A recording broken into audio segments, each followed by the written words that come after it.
Donc ce soir, ce sera le buisson ardent, la rencontre de Dieu avec Moïse au buisson ardent. Il y aura un petit temps de partage et puis on terminera, je terminerai par quelques explications de certains éléments de ce texte pour éclairer aussi notre regard. La question que je voulais me poser ce soir pour vous, c'est qui a écrit la Bible? Alors ce soir, on va se concentrer en particulier sur l'Ancien Testament. Il y aura peut-être un autre trésor de la Bible où je parlerai de qui a écrit le Nouveau Testament, mais dans l'Ancien Testament, qui a écrit l'Ancien Testament? C'est une question qui est difficile. C'est difficile de répondre à cette question. C'est pas comme dans le Coran, ou le Coran dans la tradition musulmane. Il y a un seul rédacteur, c'est Mahomet, qui du début à la fin écrit, même si on sait qu'il y en a d'autres qui ont rajouté certaines sourates. Dans la Bible, dans la plupart des cas, on ne sait pas qui a écrit la Bible. On n'a pas le nom d'un personnage en particulier.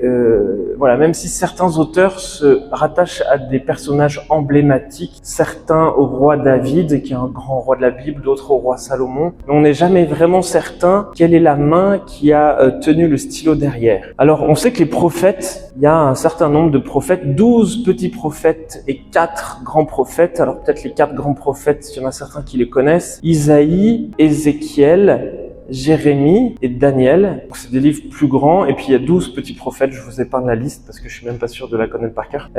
Ils ont chacun un nom. Donc le livre du prophète Isaïe. Mais la difficulté, c'est qu'on n'est même pas sûr que ce soit Isaïe. En fait, on est même plutôt sûr que c'est pas Isaïe qui a écrit son livre du début à la fin, mais qu'il y a certains passages qui ont été rattachés à son autorité pour pouvoir être unifiés dans le corpus de la Bible. Le flou, pour le reste, il y a une diversité d'auteurs, pour la plupart inconnus, mais c'est ce qui fait aussi que le texte biblique est intéressant parce que le texte biblique c'est comme un condensé de plusieurs traditions orales de différentes communautés dans le peuple hébreu, qui petit à petit ont été mises par écrit et ont été rassemblées. Alors on pense, les scientifiques pensent, les historiens pensent que c'est vers 400 avant Jésus-Christ, Monsieur Esdras, un juif de Jérusalem, qui, au retour d'une grande dispersion des juifs dans tout l'empire, après une catastrophe, Jérusalem a été détruit, les juifs ont été déportés de partout. Et quand ils reviennent, je pense que c'est un scribe, Esdras, qui s'est attelé à la rédaction, à la compilation de la plupart des livres bibliques, notamment des livres du Pentateuque, les 5 premiers livres de la loi, livres qu'on appelle aussi de la Torah, et puis tous les livres historiques. Donc c'est à cette période-là, avec Monsieur Esdras, et puis sans doute une équipe autour de lui, qui a été rédigé la plupart de nos textes bibliques. Certains ont été rédigés après lui, d'autres avant, et c'est lui qui a condensé une grande majorité. On reconnaît ça parce qu'on voit que dans des textes très anciens, il y a des petites allusions historiques à ce qui s'est passé juste avant Esdras. Donc beaucoup plus tard par rapport à l'histoire qui raconte. La Bible, c'est la somme d'une expérience spirituelle partagée. Contrairement au Coran qui est une expérience personnelle de Mahomet, la Bible, c'est une expérience spirituelle qui est communautaire et qui est faite par différentes personnes dans l'histoire, qui ont raconté leur histoire, qui ont regardé leur histoire avec le regard de Dieu, qui peu à peu s'est mise par écrit. Et puis ça a été rassemblé. Et donc c'est pour ça que dans certains textes, on en a parlé déjà un peu la dernière fois, on voit des différences de style. Dans un même chapitre de la Bible, Dieu a un nom un peu différent. Donc ça on se dit, c'est différentes traditions qui ont été mises ensemble en 400 avant Jésus-Christ par Esdras, même si elles sont d'origines diverses. Et ce soir, nous allons continuer notre petit voyage dans la Bible, dans les 5 premiers livres de la Bible. Donc on appelle en grec le Pentateuque, Pentateuque, les 5 livres de la loi. En hébreu, on appelle ça la Torah. Donc la dernière fois, on était dans le livre de la Genèse, le tout premier livre de la Bible. Aujourd'hui, on va passer au 2e livre, le livre de l'Exode. Mais avant d'arriver au livre de l'Exode, je voulais quand même vous raconter un peu le contexte de notre passage et puis toute l'histoire qu'il y a entre la création du monde et le passage qu'on va voir aujourd'hui. Ça vous permettra de situer un peu notre passage dans l'ensemble de l'histoire biblique, et puis à la fin de l'année, vous aurez toute l'histoire biblique un peu en tête. En tout cas, je l'espère. Le contexte, c'est mon 2e point. Il y a un contexte. Dieu crée par sa parole. Il crée en 7 jours, il crée l'homme et la femme dans ce vis-à-vis d'amour, et tout cela était bon. Mais il y arrive le serpent au milieu de tout ça, et puis le mal vient s'insinuer entre l'homme et la femme, le mal vient s'insinuer entre l'homme et la création, le mal s'insinue aussi entre l'homme et Dieu. Et à partir de là, on commence à avoir de la souffrance et de la violence arriver dans ce monde biblique, notamment avec les 2 enfants d'Adam et Ève, Caïn et Abel, qui finissent par s'entretuer, par jalousie. Donc la violence est là dès le début de la Bible, suite à cette séparation d'Adam et Ève avec Dieu. Et la violence s'installe dans l'humanité. Et elle entraîne tellement l'humanité vers la mort que Dieu se dit « Oh là là, ça c'est pas du tout mon projet, je veux repartir à zéro. Je vois que dans le monde, il y a un mec plutôt bien, c'est Noé. Donc je vais repartir comme ce que j'ai fait avec Adam et Ève, je vais recommencer avec Noé. Mais donc pour que ça reparte bien,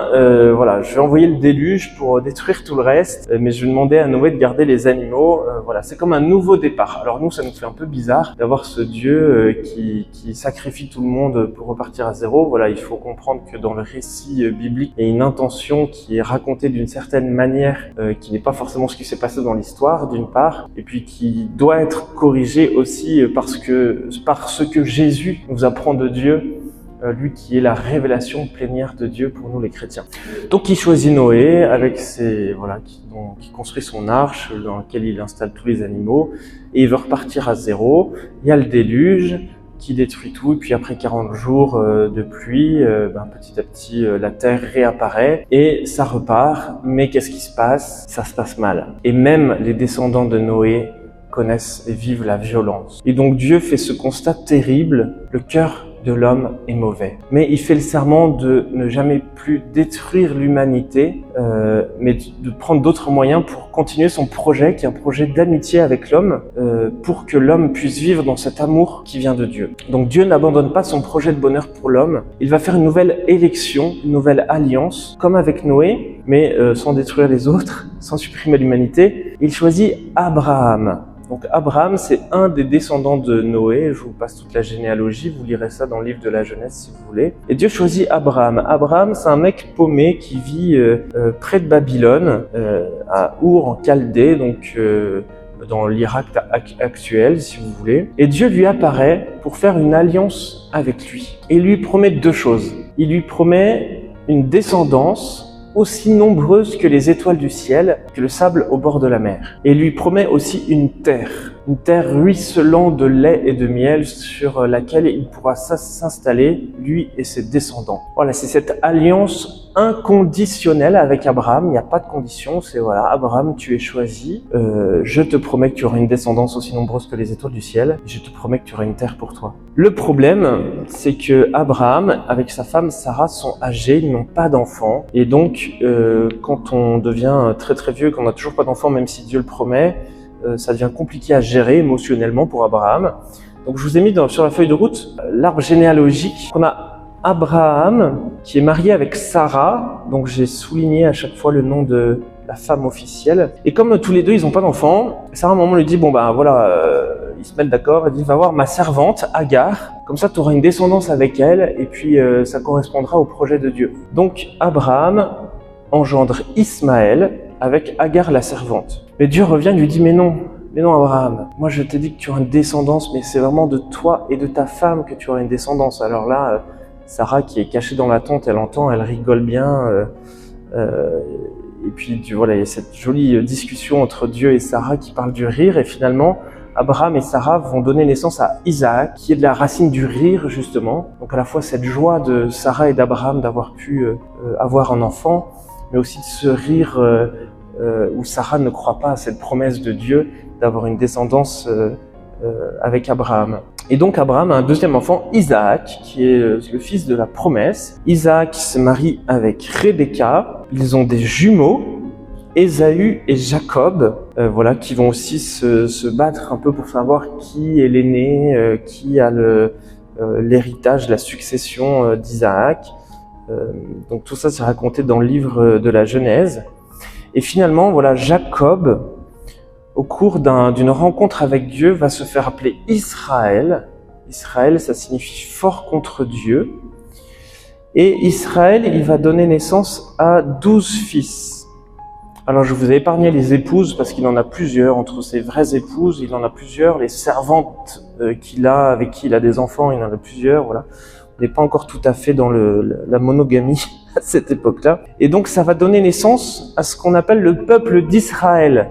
Alors le peuple d'Israël, quand moi je parle d'Israël d'un point de vue biblique, je parle pas de l'État fondée par l'ONU en 48 et dirigée aujourd'hui par Netanyahou.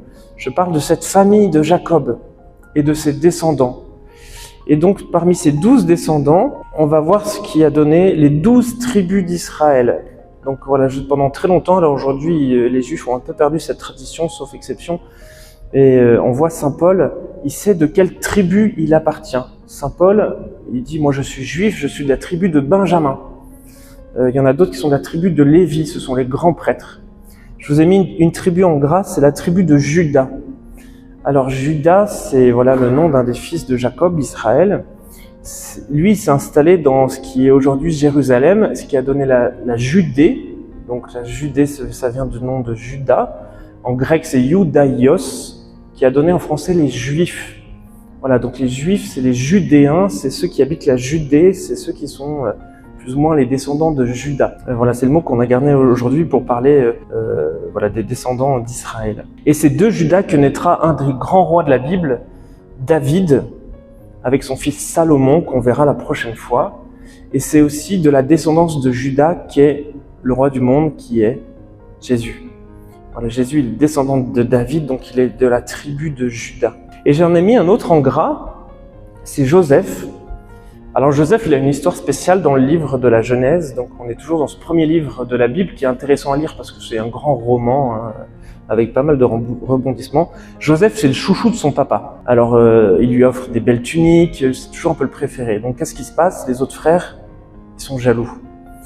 Et donc, au bout d'un moment, ils vont décider de supprimer leur frère. Alors, ils hésitent entre le plonger dans une citerne, et puis finalement, ils le vendent à des Bédouins. Et les Bédouins emmènent Joseph en Égypte. Là, il est emprisonné. Et puis en fait en prison, voilà, Joseph interprète certains rêves, et puis finalement il y a le pharaon en Égypte qui a un rêve, et puis il entend parler qu'il y a un prisonnier en prison là, qui interprète les rêves, alors il le fait venir, il interprète les rêves en disant ben voilà, ton rêve pharaon c'est qu'il y aura des années de prolifération, des récoltes, etc. Et puis ensuite il y aura cette année de sécheresse et de famine. Alors il faut que tu construises des greniers pour stocker tout ce qu'il y a pendant 7 ans, et puis ensuite ça suffira pour traverser les années de famine. Donc Pharaon trouve ça génial et il nomme Joseph un grand responsable, voilà, dans son royaume d'Égypte. Et donc Joseph devient un Égyptien parmi les Égyptiens. Et quand la famine arrive, celle qui a été annoncée par le rêve de Pharaon, traduit par Joseph, eh bien en fait c'est finalement ses frères de sang qui arrivent, qui sont dans le pays, qui meurent de faim et qui se tournent vers l'Égypte parce que l'Égypte a encore de quoi manger. Ah oui, parce qu'ils ont fait des réserves, parce que grâce à Joseph, ils ont eu vent de cette histoire. Donc ses frères arrivent, mais ils le reconnaissent pas, parce que Joseph, il est devenu égyptien, il est maquillé, il marche comme ça, et puis il parle égyptien. Donc on voit dans le texte, il fait semblant d'utiliser un interprète pour traduire qu'est-ce qu'ils disent, alors qu'il comprend très bien. Lui, il les reconnaît, et ils le reconnaissent pas, donc il y a toute cette intrigue magnifique. Et finalement, voilà, au bout de quelques allers-retours, Joseph se fait reconnaître en pleurs, en disant, ben voilà, le malheur qui m'est arrivé, c'était pour votre salut, c'était aussi pour votre bien. Donc voilà, Dieu l'a tourné en bien. Le fait d'avoir été exclu par ses frères, Dieu l'a tourné en bien pour aujourd'hui pouvoir accueillir ses frères et son père en Égypte, là où il y a de quoi manger. C'est comme ça qu'Israël et ses enfants arrivent en Égypte, là où il y a de quoi manger. Et donc petit à petit, on arrive au livre de l'Exode, ce deuxième livre de la Bible. Et l'Exode commence en nous disant, en Égypte arriva un pharaon qui n'a pas connu Joseph, qui n'a pas connu cette histoire d'amitié entre Joseph et la famille d'Israël. Et il voit que la famille d'Israël se multiplie, et Pharaon se dit, ça va être un problème pour moi. S'il se révolte contre moi, je vais être en sous-nombre et je vais périr. Et donc, Pharaon va se mettre à oppresser le peuple hébreu en le soumettant à des corvées de construction. Voilà, il y a plusieurs films qui racontent ça, des dessins animés, etc. Et comme ça ne suffit pas, il va aussi ordonner de tuer tous les nouveau-nés garçons des Hébreux dès leur naissance. Et là, il y a un petit bébé qui va échapper à ce massacre-là, avec l'aide des sages-femmes. Ce petit bébé, il va être déposé dans un panier sur le Nil, et puis il va finir par être récupéré par la fille de Pharaon. Il dit, ah, magnifique, un petit bébé qui tombe du ciel, tout ça. Elle va plus ou moins l'adopter, elle va lui donner le nom de Moïse, Moshe. Voilà, alors en hébreu, c'est la racine yasha, sauver, comme Yeshua, c'est la même racine, Dieu sauve.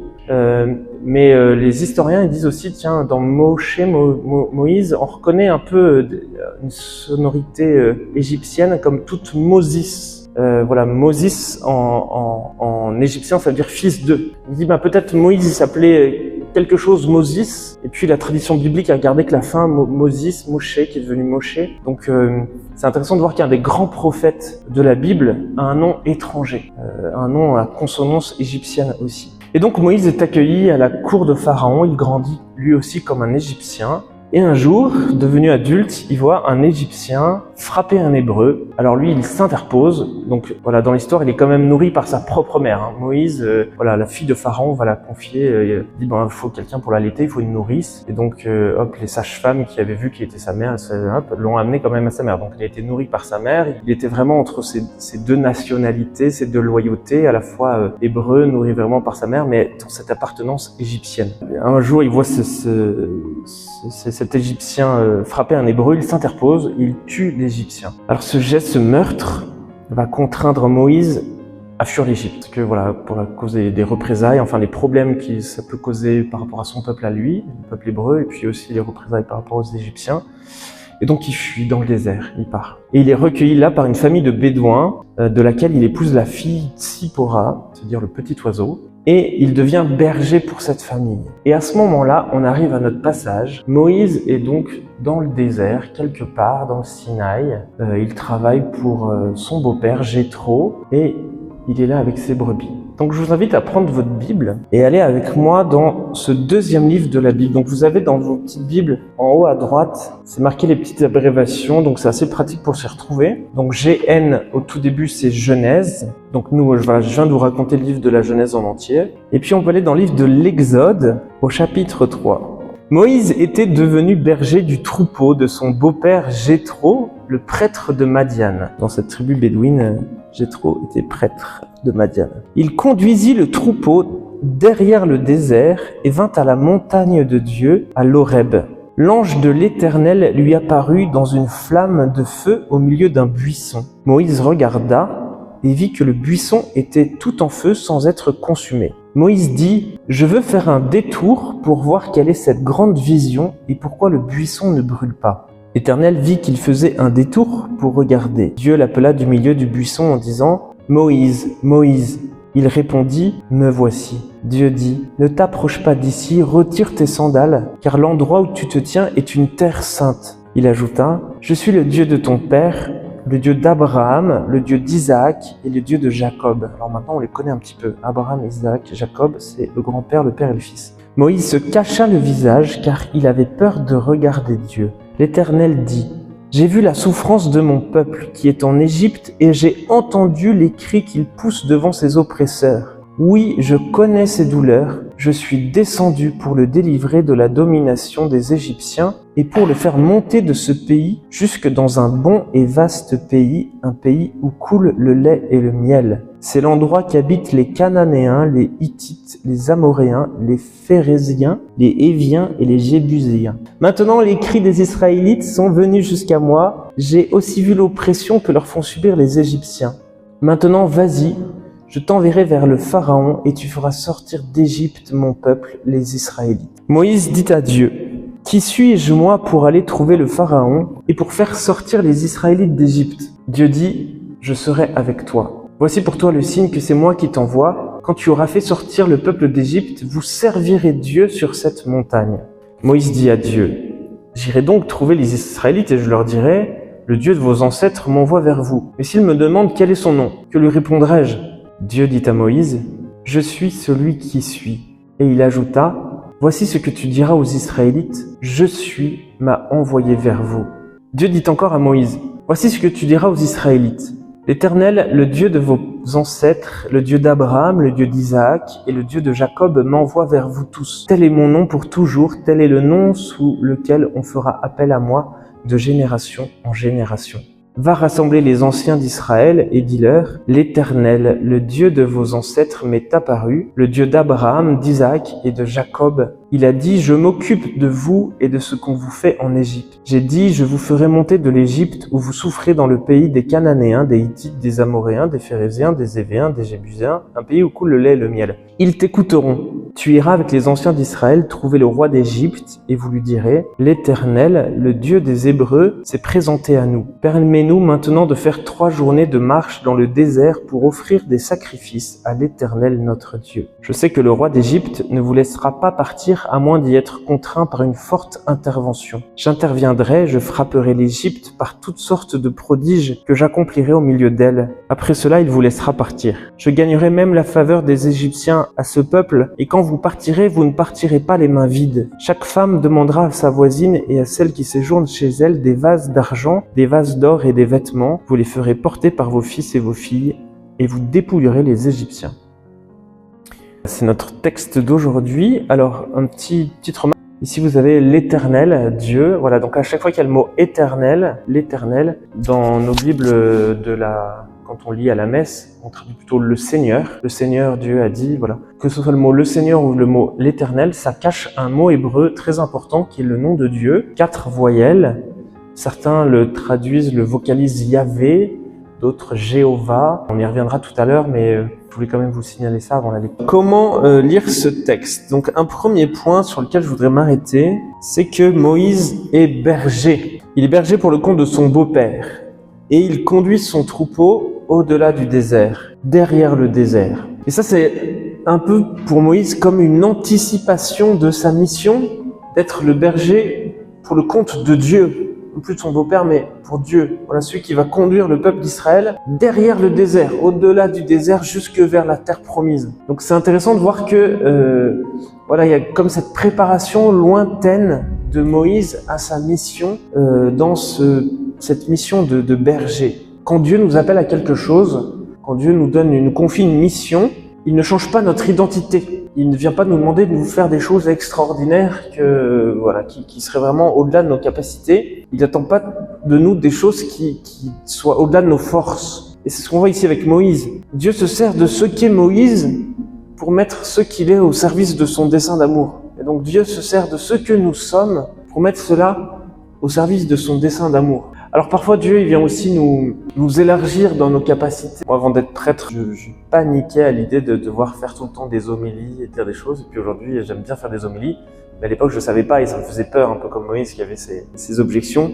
Voilà, donc Dieu parfois nous déplace mais il vient jamais nous demander des choses qui sont le contraire de ce que nous sommes. Il vient nous prendre dans notre identité. Et voilà, Moïse est dans son quotidien et dans l'ordinaire de son quotidien, il va faire une rencontre extraordinaire. Alors voilà, je vais vous parler de cette rencontre extraordinaire avec Dieu. Donc déjà, quelque chose qu'on peut noter, c'est que Dieu revient sur le devant de la scène. Alors dans le jardin d'Éden, Dieu il était déjà sur le devant de la scène. Vous vous souvenez, il est dans le jardin, Adam vient de croquer le fruit défendu, et Dieu passe dans le jardin. Alors on ne sait pas s'il avait un jean et un chapeau de paille, mais il est là, il est sur le devant de la scène.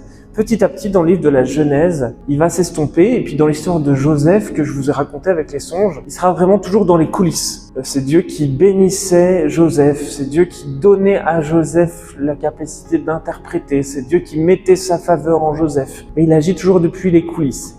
Ici, Dieu revient sur le devant de la scène, mais il est quand même un peu masqué, comme on nous dit le narrateur au verset 2, l'ange de l'Éternel. Alors on nous dit c'est l'ange du Seigneur, mais en même temps c'est quand même le Seigneur. C'est l'ange de l'Éternel, mais c'est quand même l'Éternel. C'est comme si, voilà, souvent dans la Bible, la Bible est un peu gênée de mettre Dieu comme ça, aussi crûment, donc il le cache derrière un ange du Seigneur qui, on se rend compte, est en fait vraiment le Seigneur lui-même en personne. Et dans la Bible, l'ange, le messager, c'est comme une figure de style pour parler de la présence de Dieu, sans mettre trop Dieu au premier plan. Vous voyez, cet ange comme une figure de style pour dire c'est Dieu qui fait quelque chose, mais c'est quand même gênant de le mettre au premier plan, donc on le cache derrière un ange, mais c'est quand même lui. Donc Dieu revient sous le devant de la scène, il revient sous l'apparence d'un feu. Donc il y a Jean-François qui nous a amené un petit tableau qu'on lui a offert là au fond de l'église qui représente le buisson ardent. Voilà, vous pourrez passer dans ce musée, à l'exposition au fond de l'église tout à l'heure.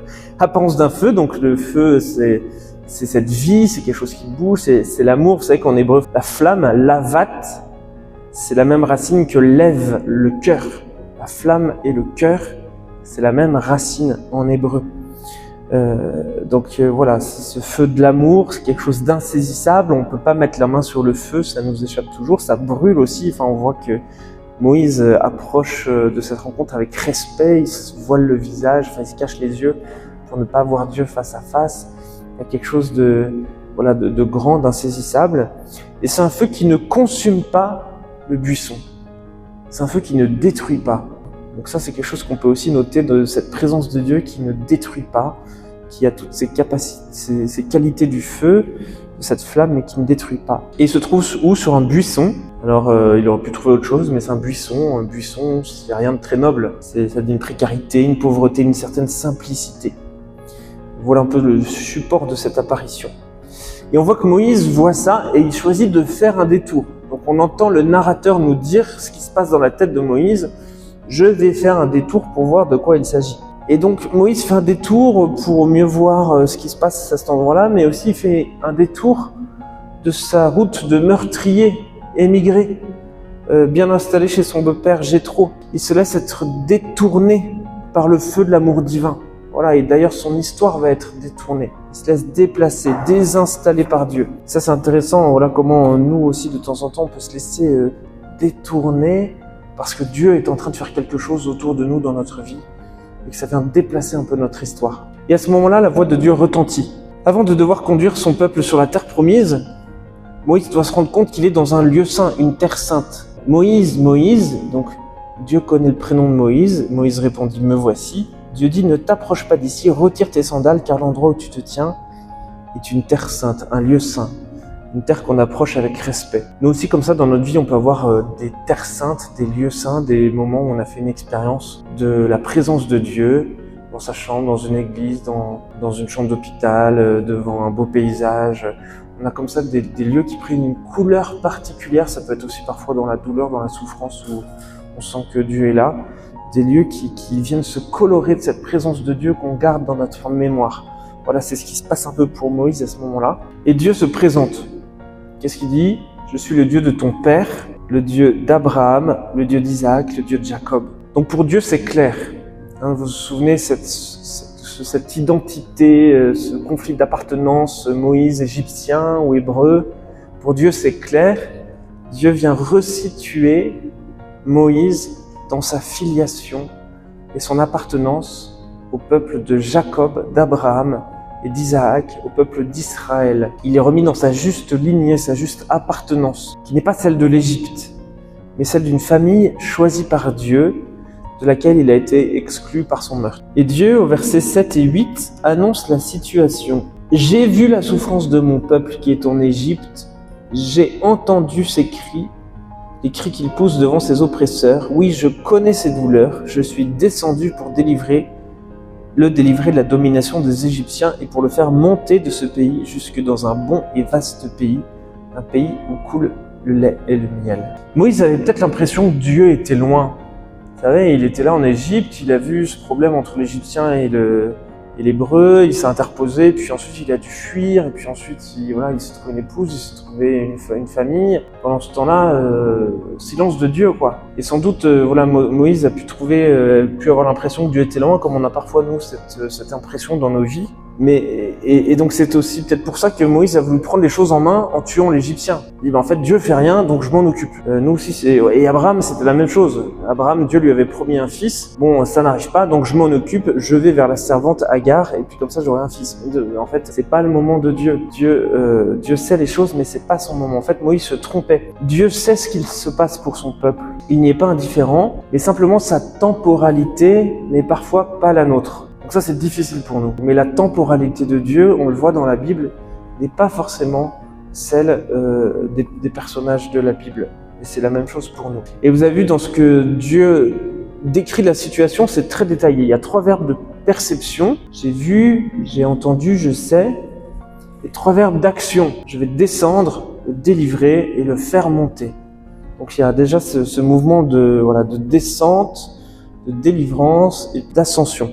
Voilà, le faire monter. Voilà. Et cette action de Dieu, C'est Dieu qui dit, je vais descendre, je vais le délivrer, je vais le faire monter, mais cette action de Dieu ne se fera pas sans Moïse. Et là, on a quelque chose qui est important dans la Bible, c'est ce qu'on appelle la double causalité. En plus, si j'en ai parlé la dernière fois, la double causalité, c'est des événements qui ont à la fois Dieu pour cause, c'est Dieu qui délivre, mais à la fois, c'est des éléments de l'histoire qui sont en jeu et qui permettent que ça se passe. Donc là, c'est Moïse qui, concrètement, va permettre que le peuple soit délivré. Qui a cette double causalité, à la fois un événement de l'histoire humaine, Moïse qui va voir Pharaon et qui va lui dire laisse partir ton peuple, etc.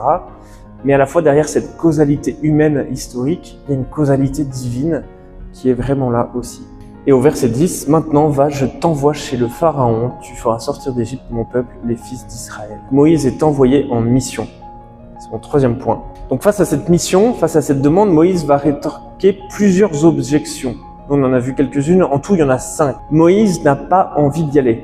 Et il se met dans la tête de ses frères hébreux et des Égyptiens qui vont le rejeter et il imagine toutes les objections qu'on peut lui faire et il les présente à Dieu. Première objection, au verset 11, « Qui suis-je » Moïse dit à Dieu, « Qui suis-je moi pour aller trouver le Pharaon et pour faire sortir les Israélites d'Égypte ?» Je ne suis personne. Donc la question de son identité, Moïse n'est pas au clair sur son identité, parfois nous aussi ça nous arrive, on n'est pas vraiment au clair sur qui on est, sur notre identité face à Dieu, face aux autres. Réponse de Dieu, je serai avec toi. Ton identité, ce qui compte, c'est que je serai avec toi, dit Dieu. Ce n'est pas qui tu es qui compte, mais qui je suis moi, et moi je ne te lâcherai pas. Donc Dieu fait entrer Moïse dans une relation de confiance, peu importe ses carences narcissiques, sa représentation de son identité, il peut s'appuyer sur Dieu. Deuxième objection, verset 13, ils me diront, mais quel est son nom ? Quel est le nom du Dieu qui m'envoie là les Israélites, là, ils me diront, mais quel est le nom de Dieu qui m'envoie, etc. Là, on voit déjà que Moïse commence à s'imaginer dans sa mission.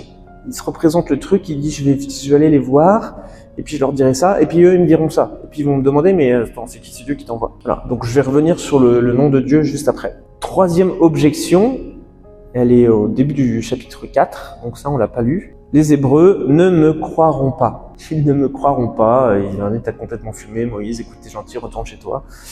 Et donc à ce moment-là, Dieu va donner à Moïse de pouvoir faire des signes, notamment le signe de son bâton qui se transforme en serpent. Donc il le fait déjà à ce moment-là, et c'est un signe que Moïse va refaire devant Pharaon plus tard. Quatrième objection, au verset 10 du chapitre 4, Moïse dit à l'Éternel, « Ah Seigneur, je ne suis pas un homme doué pour parler, et cela ne date ni d'hier ni d'avant-hier, ni même du moment où tu as parlé à ton serviteur. En effet, j'ai la bouche et la langue embarrassées. » Il dit que Moïse est bègue, il bégaye, il n'arrive pas à parler. Dieu répond quoi ? Dieu lui assure qu'il va parler pour Moïse, qu'il n'a pas de souci à te faire sur ce qu'il devra dire. Mais Moïse insiste avec la cinquième objection, au verset 13, envoie quelqu'un d'autre. Ce qui est intéressant, c'est qu'en fait, Moïse est peut-être aussi difficile à convaincre par Dieu que Pharaon plus tard par Moïse. Alors là, il n'y a que 5 objections. Pour Pharaon, il y aura 10 plaies, on le verra, je vais en parler aussi un instant. Voilà, envoie quelqu'un d'autre. Et donc Dieu accepte sa demande en partie en disant, il y a ton frère Aaron, il sera avec toi. Il parlera pour toi. Voilà. Il parlera pour toi, Moïse. Et donc, voilà, ce sera comme l'émissaire, Aaron sera comme un des émissaires pour Moïse, un peu pour le rassurer. Et puis au bout d'un moment, voilà, Dieu dit, maintenant ça va, vas-y. Et donc Moïse y va. Donc on voit que Moïse résiste de toutes ses forces à l'appel de Dieu parce qu'il ne se sent pas à la hauteur. Et ça peut aussi rejoindre notre expérience. On ne se sent pas à la hauteur des appels de Dieu, on se sent illégitime.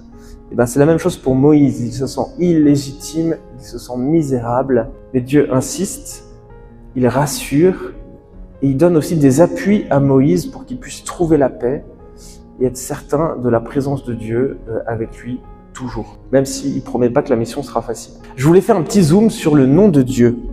Donc l'hébreu, c'est comme l'arabe, c'est une langue sémitique, ça se lit de droite à gauche, voilà. Donc chaque gros pâté, c'est une lettre. Alors en hébreu, on dit qu'il n'y a que des consonnes. Et puis les petits points au-dessous, ça a été rajouté au Moyen-Âge, c'est les voyelles.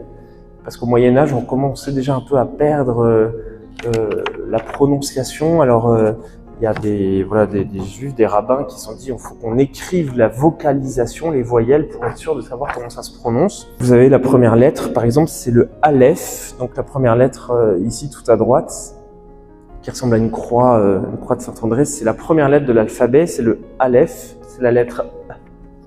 Et donc on peut lui mettre A, E, I, O, U. Voilà. Ensuite c'est le He, donc le He c'est notre H à nous. Le petit kiki du haut là, c'est un Yod qui sert de Y, voilà, c'est la consonne Y, donc on peut le dire Ya, Ye, Yi, Yo, Yu. Et vous avez reconnu un deuxième He. Ok, ça va, je ne vais pas vous faire toutes les lettres comme ça, mais c'est intéressant d'entrer un peu dans cette magie de l'écriture hébraïque qui est vraiment différente de la nôtre. Donc il y a cette phrase, quand Moïse demande son nom à Dieu, Dieu répond en deux temps. Première phrase, je suis celui qui est, je suis celui qui suis. Je vous ai mis là le texte hébreu. Eye, Asher, Eye. Je suis qui je serai. En fait, en hébreu, il n'y a pas le passé, le présent et le futur. Il n'y a que deux temps possibles. Il y a le temps de l'accompli. C'est tout ce qui a eu lieu dans le passé et qui a des conséquences dans le présent. Et il y a un deuxième temps qui est l'inaccompli. Donc c'est tout ce qui commence ici et qui s'ouvre vers l'avenir. Et donc quand Moïse demande à Dieu son nom, Dieu répond à l'inaccompli. Je suis celui qui est, en fait ce serait plutôt je serai celui que je serai. En gros, Moïse, tu verras bien qui je suis. Je vais te montrer au fur et à mesure quelle est mon identité, mais tu peux pas la saisir d'un coup comme ça. Je peux pas te dévoiler. En gros, il lui dit je suis le Dieu des surprises. Laisse-toi surprendre. Demander le nom de quelqu'un, c'est toujours mettre un peu la main dessus. Hein, quand on dit « Et toi, le grand là-bas avec ton pull jaune », c'est pas pareil de dire « Et Jean-Pierre ». Okay, quand on a « Et Jean-Pierre », c'est beaucoup plus accessible que quand on n'a pas son prénom et qu'on doit l'interpeller différemment. Donc voilà, dans un premier temps, Dieu refuse de donner son prénom en disant « Ne m'enferme pas dans un petit mot, je serai celui que je serai, tu verras ». Je suis le Dieu des merveilles, laisse-toi surprendre. Je vais te déplacer dans tes habitudes, je vais t'apprendre à continuer à faire des détours. Mon identité dépassera toujours ce que tu peux penser de moi. Voilà. Donc avec cet inaccompli, qui n'est pas simplement le « je suis celui qui suis », mais qui est vraiment dans cette histoire de la révélation. Et puis la deuxième partie de la réponse, c'est « l'Éternel est mon nom ». Le Seigneur est mon nom, donc je vous ai dit ça, c'est Dieu qui finit quand même par donner son prénom. 4 petites consonnes qui ont fait couler beaucoup d'encre. C'est des consonnes en plus en hébreu qui sont des consonnes presque voyelles. Donc la première à droite, vous reconnaissez le petit kiki du Y. Okay. Le deuxième c'est le He. Le troisième, ce grand trait vertical, c'est le Vav, le Waw, donc on prononce Oué ou V. Ça dépend. Voilà. Et la dernière, c'est le He. Donc il y a certaines traductions qui traduisent ce mot comme Yahvé. Donc le Y, Ha, le Wav, le Vav devient un V, Yahvé. D'autres, les témoins de Jéhovah. Jéhovah, c'est ce même tétragramme, 4 lettres. C'est ces mêmes 4 lettres qui sont vocalisées un peu différemment. Dans la tradition juive, c'est un mot qu'on ne prononce pas. Parce que, c'est ce que je vous ai dit, prononcer le nom de Dieu, c'est mettre la main sur lui, on n'a pas le droit de faire ça. Dieu est toujours insaisissable. Dans la tradition juive, on prononce ce mot une seule fois. On prononçait ce nom une seule fois. C'était le jour du grand pardon, le jour du Yom Kippour, où le grand prêtre, pour la seule fois de l'année, rentrait dans le temple de Jérusalem, dans le Saint des Saints, cette pièce la plus retirée à l'intérieur du temple. Et c'est là où il prononçait le nom de Dieu pour avoir le pardon de tous les péchés.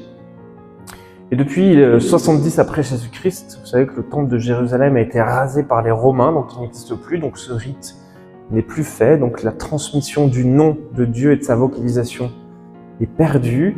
Donc les Juifs aujourd'hui, par respect, quand ils voient ce nom-là, ils n'essaient pas de le lire tel qu'il est, ils disent Adonai, ça veut dire le Seigneur. Donc c'est pour ça qu'en grec, dans la Bible grecque, on a remplacé à chaque fois qu'il y avait ces 4 lettres, on a mis le Seigneur, O Kurios, ce qui a donné aussi notre vocabulaire à nous.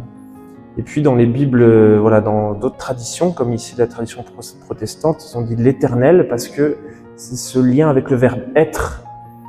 Ces 4 lettres, ça ressemble un peu au verbe être qu'on a avant, donc ce rapport au temps. Et nous, dans la tradition catholique aussi, on ne prononce pas ce nom normalement dans la liturgie. Voilà, donc à chaque fois quand on lit la Bible et l'Ancien Testament et qu'il y a ce nom de Dieu, c'est le Seigneur. Voilà, donc vous pourrez savoir maintenant que dès que vous avez le Seigneur dans l'Ancien Testament, il y a ces 4 lettres qui sont là. Alors c'est intéressant, je vous disais, ces 4 consonnes, et en même temps ces 4 consonnes qui sont comme un souffle. Yehoua. Donc il n'y a pas de P, il n'y a pas de M, il n'y a pas de labial, il n'y a pas de guttural, c'est juste ce souffle-là, donc qui dit encore quelque chose d'insaisissable. Yod et Waw He. Voilà, donc c'est un mot qui est de la même racine que le verbe être, mais c'est un peu compliqué vraiment de savoir d'où il arrive. En tout cas, voilà, Dieu finit quand même par donner son prénom à Moïse comme un cadeau extraordinaire à respecter. Et d'ailleurs, ce sera toujours une tentation dans la Bible de dire voilà, le Seigneur, il est avec nous, donc on peut faire n'importe quoi.